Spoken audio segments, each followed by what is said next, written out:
ng mga Diskaya na sila Sara at Curly Diskaya ang mag-open at ipunto kung sino nga ba ang nasa likod at sino mga congressman ang kanilang nabibigyan ng pera. Ayon kasi kay Sara Diskaya, ngayon ay lumulubog na ang kanilang kumpanya at hindi nila nais na ito or ang kanilang pamilya at kumpanya ay masangkot sa ganitong sitwasyon. Mula sa People's Tonight at hearing sa Senate, sa pagpapatuloy ng pagdinig ng Senate Blue Ribbon Committee, sinabi ni Cesara Rowena Sara Diskaya, may-ari ng St. Gerard Construction at 8 iba pang kumpanya na napilitan lamang silang makipagsabwatan sa mga tiwaling government officials matapos silang ma-onse di umano ng ilang beses sa kanilang pagpupursige na makakuha ng kontrata sa government projects. Sa kanilang joint statement ng kanyang asawang si Pacifico Curly Diskaya, sinabi ni Sara na una nilang nakatransaksyon ang isang Voltaire Claveria na nagpakilalang staff ng isang kongresista na pinangakuan silang makakakuha ng government project. Subalit bigla itong naglaho matapos makuha ang pondo para sa proyekto. Niloko lamang po kami, say pa ni Sara. Subalit hindi rito nagtapos ang pagpupursige ng mga Diskaya na makakuha ng kontrata.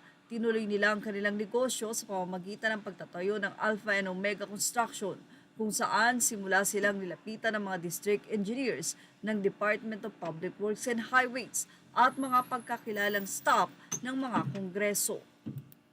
Samantala, hinamon naman ni Direk Daryl Yap ang mga nagtuturo kay President Duterte na imbestigahan ng mga Davao o ang Davao. Ayon sa kanya, okay halos lahat ng ikinanta ng bagong Concert King and Queen ay nasa Luzon.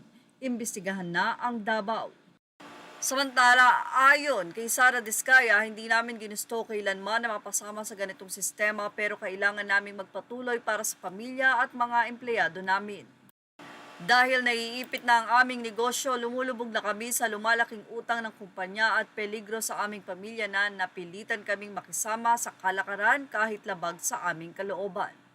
Si Curly Diskaya na nga ang nagsabi kung sino mga politiko sa DPWH officials o mga congressman ang di umano ay sangkot sa flood control at kanilang binibigyan ng pera.